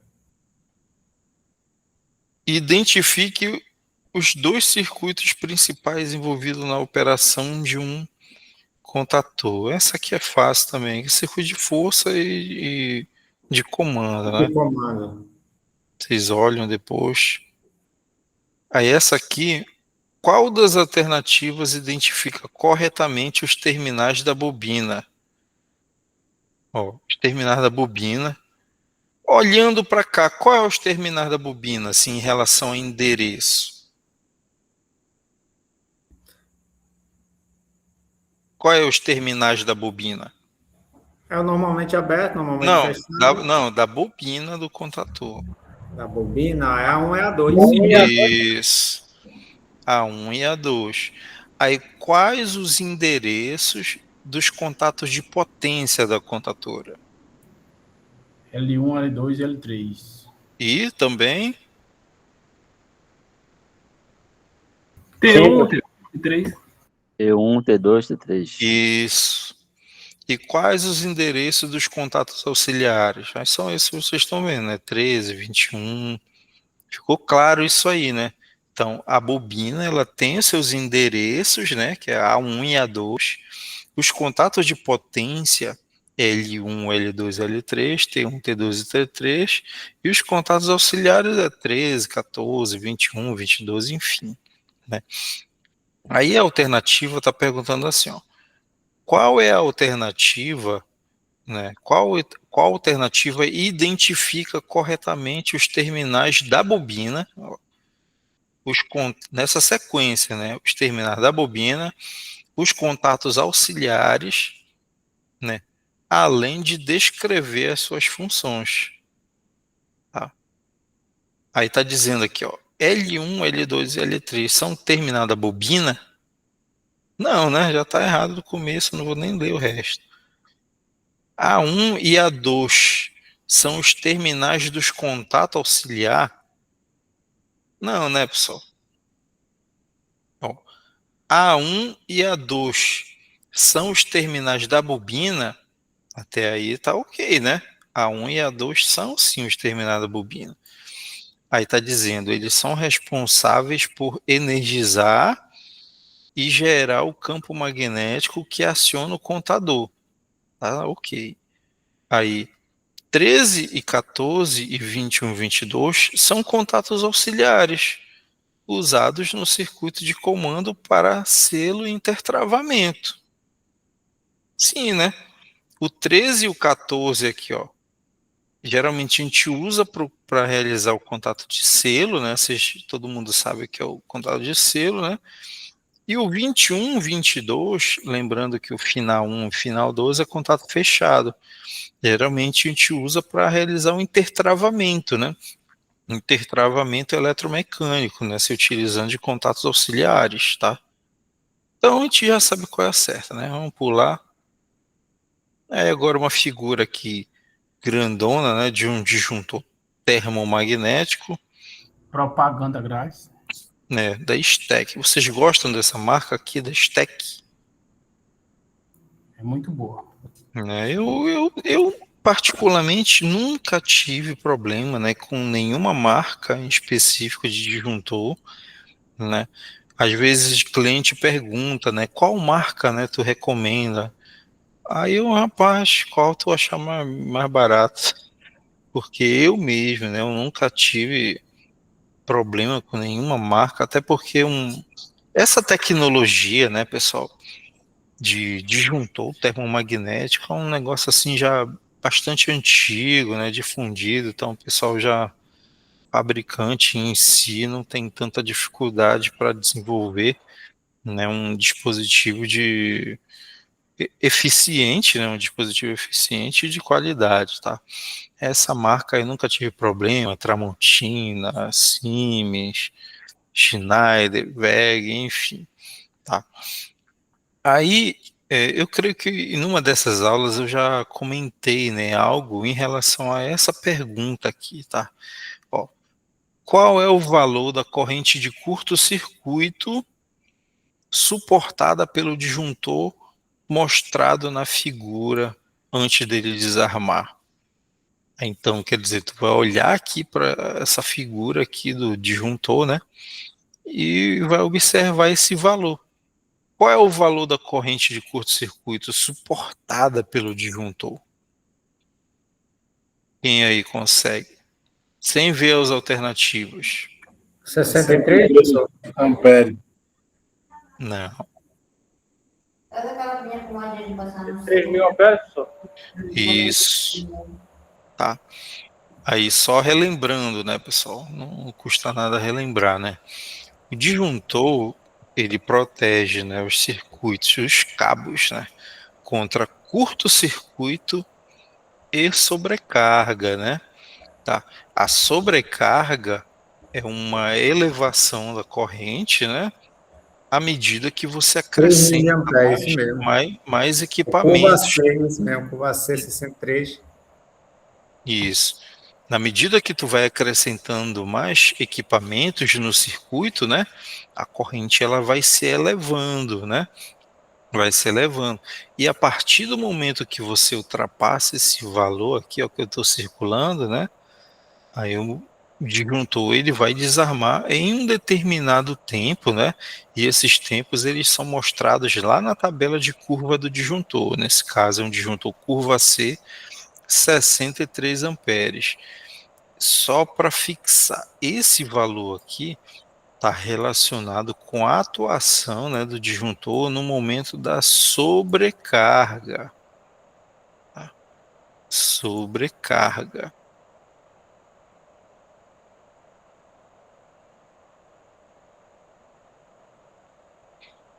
Só que o disjuntor termomagnético, ele não apenas atua, né, não apenas protege os circuitos contra a sobrecarga, como a gente sabe, ele também protege contra curto-circuito, né?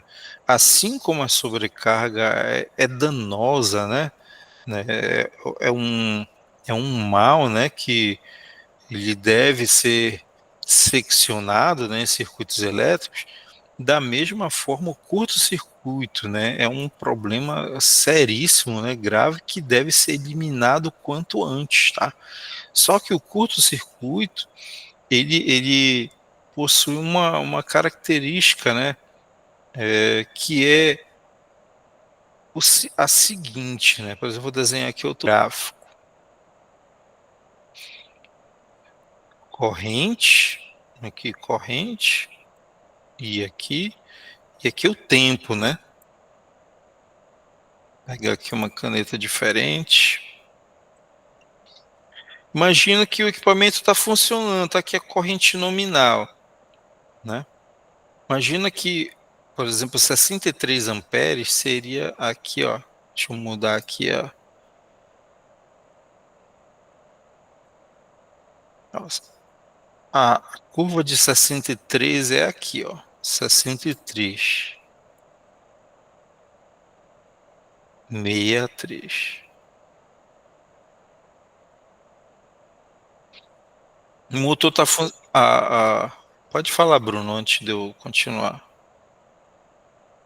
Professor, eu tenho uma pergunta. Qual é a possibilidade, o motivo, que já aconteceu várias vezes, acho que não só comigo, com o senhor também, com os amigos aí,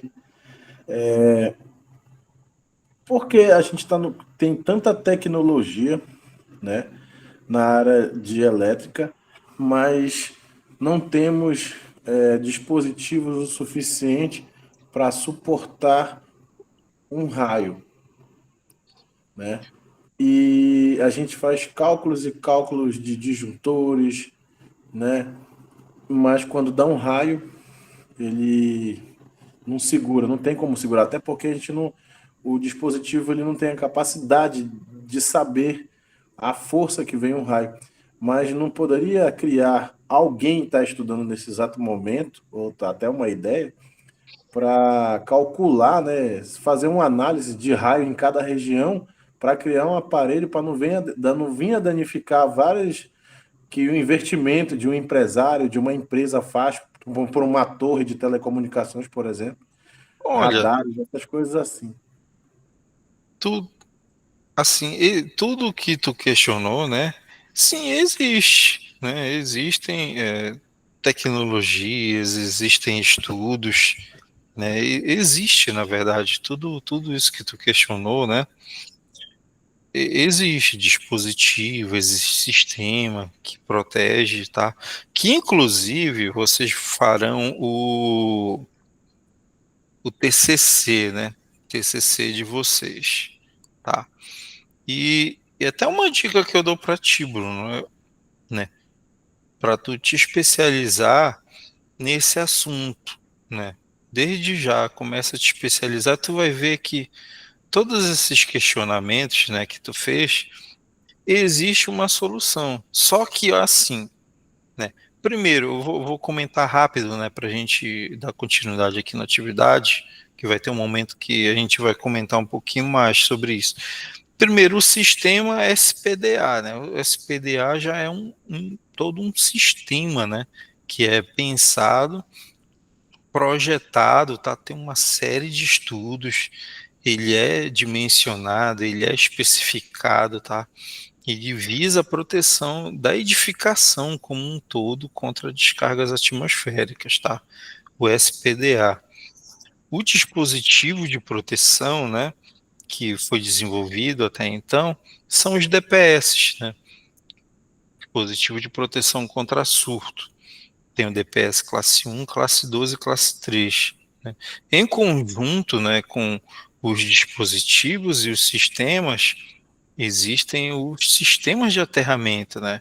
Só que assim, a grande questão, né, em relação a esses sistemas, ou a eficiência desses sistemas, está relacionado com o correto dimensionamento e também a correta instalação dos mesmos, tá? Só que para finalizar por aqui, assim, né, esse assunto, assim, pelo menos a priori, né, não existe, né, um sistema de SPDA que te dê 100%, né, de certeza de proteção, tá? Era isso que eu queria ouvir, professor, de você, porque eu vou falar um evento que aconteceu 2 vezes na minha equipe, e a gente fez todos esses procedimentos, aterramento, DPS, tá? E aí deu um segundo raio, perdemos uma torre inteira. Eu não posso falar valores aqui, mas foi uma perda que se eu coloquei, falei, se eu fosse um empresário de uma empresa, eu ia falir só com essa torre. E aí eu questionei pessoas como técnicos e engenheiros. E fiz a pergunta separadamente, no almoço para um e outros para... Foi as mesmas coisas que eles falaram. mas eu questionei porque eu não queria aceitar isso. Eu falando, como pode a gente ter a tecnologia bem atualizada e a elétrica também, vários dispositivos, e a gente não consegue parar um raio? Aí ele, não tem como. Eu falei, então, será que ninguém tem uma ideia de criar um dispositivo? Aí falaram, não, mas a gente não sabe como a potência que o raio tem. E aí eu não engoli, não aceitei e não aceito até hoje. É porque, realmente, ó, porque assim, né, aí a gente já vai partir pro lado talvez, da religiosidade, né? Tipo assim, porque o raio, ele é uma força da natureza, né? Uma força da natureza, assim como os Mas, terremotos professor, são. o senhor não concorda comigo se um aluno, uma pessoa investir nesse estudo, ele vai ganhar muito dinheiro, porque é Sim, empresário, é tanto dispositivo queimando que o cara faz um mês de. Olha, passa um mês para construir uma torre, fazer aterramentos, todos. Quando bota para funcionar, aí vem o inverno, vai lá, dá um raio e queima tudo, milhões. Já porque, pensou? porque essa situação aí, Bruno, ela é semelhante, é a mesma coisa, tá? Por exemplo, os terremotos, né? Terremotos, que os tsunamis, né? Enfim, aqueles tufões, né? Tornado, né?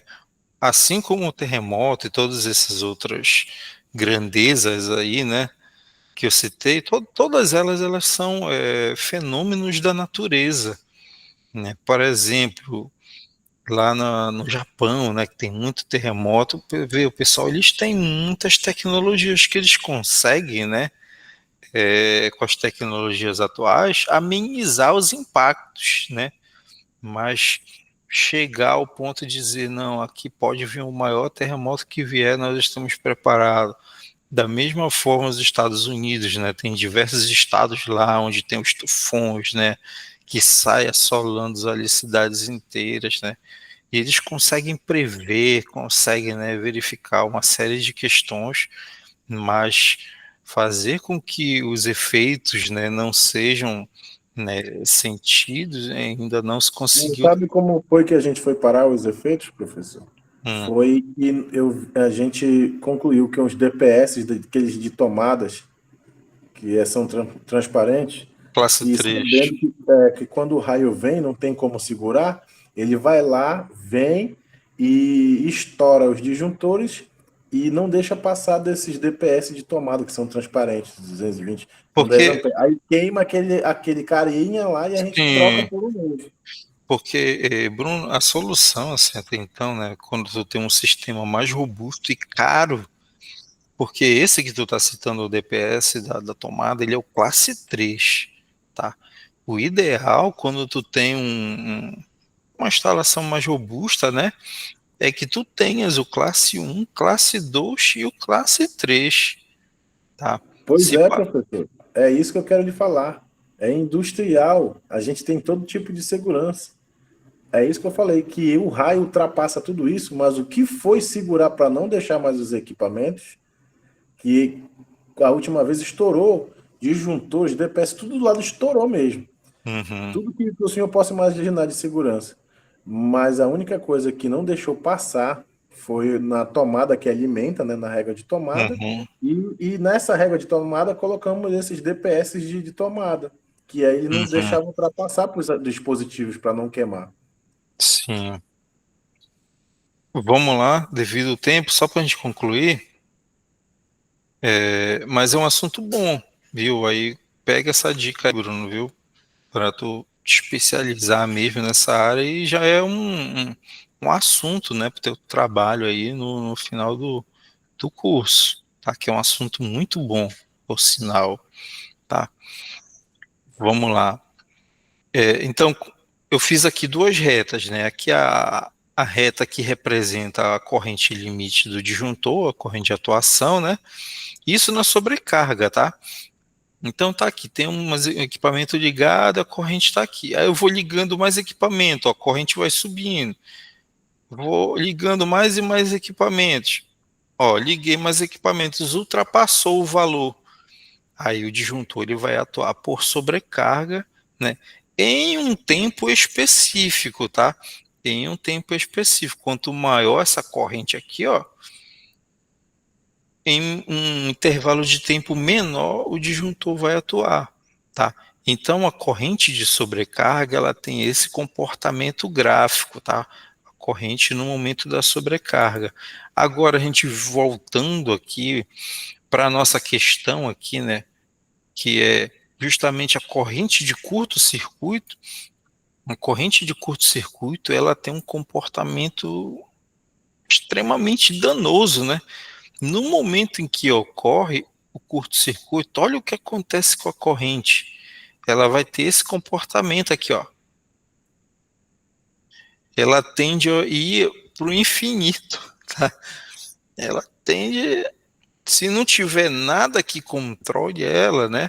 Se tivesse um cabo que suportasse infinito valor de corrente, seria esse o valor, né, da corrente, tá? De curto-circuito. Tranquilo, ela tende ao infinito, só que claro que ela não vai devido às condições, capacidades, enfim, tá? Então, como essa corrente ela sobe aqui muito rápido, né? Aí o disjuntor também ele atua também em intervalo de tempo muito rápido, né? Então, esses mini disjuntores, eles vêm aqui no frontal deles, né? Qual é o valor, né, de corrente de curto-circuito que eles são capazes, tá, de interromper. Então, esse valor aqui, né, esse aqui geralmente é o valor máximo, né, desses mini disjuntores. Na verdade, tem uns que são um pouquinho mais robustos, é 5 kA, tá? Mas esse aqui é 3.000 amperes. Já falei para vocês, né, pessoal, a respeito do disjuntor de caixa moldada. A diferença do disjuntor caixa moldada, né, para esse mini disjuntor é justamente na capacidade de interrupção dessa corrente de curto-circuito. Enquanto que um mini disjuntor desse aqui, ele consegue, né, atuar em uma corrente de até 3.000 amperes ou 3 quiloamperes, né, um disjuntor caixa moldada, ele pode atuar, né, para correntes na ordem de 20 kA, 30, 40 kA, né, até correntes superiores a esse valor, tá? Então, deixa eu apagar aqui.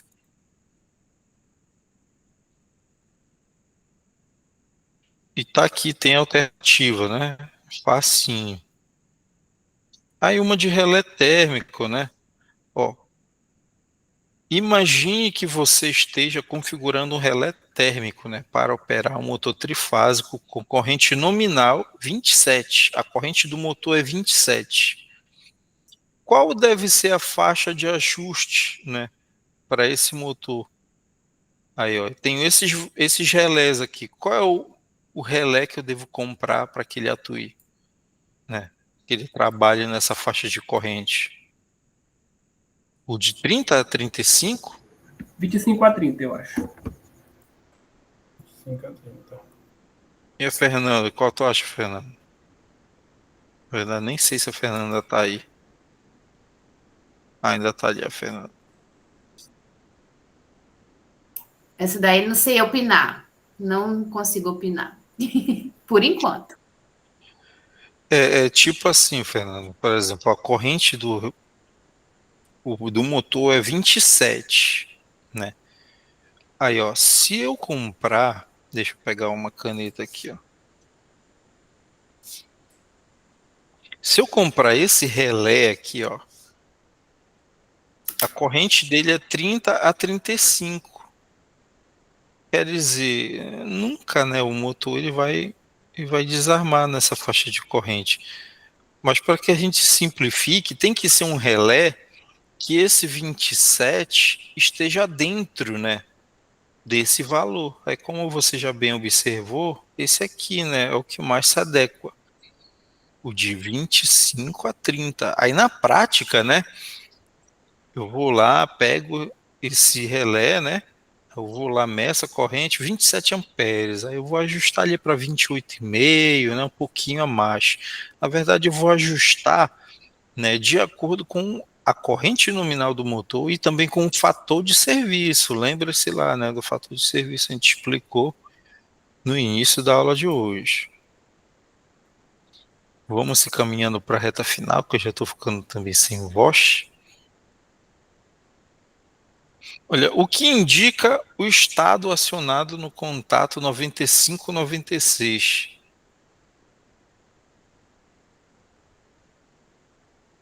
Aí aqui tem uma de sinaleira. Tá facilzinho isso aqui. Deixa eu ver essa aqui. Pergunta: em um cenário onde o motor desliga repentinamente durante a operação, sem que o botão de parada seja pressionado, qual das opções mais provavelmente explica o ocorrido?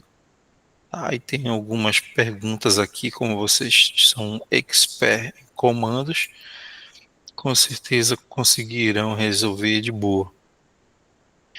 Pessoal, era basicamente isso, né? Essa ajuda aí na atividade de vocês. Creio que conseguiram aí compreender, né? Alguém tem alguma pergunta, alguma dúvida? Quer fazer alguma colocação? Ou tá de boa? Não, professor, tudo entendido até o momento. A minha pergunta é por que o 13 Atlas parou? O que? Não sei nem o que é isso. É a nave do Alpha e o ET Uma resenha.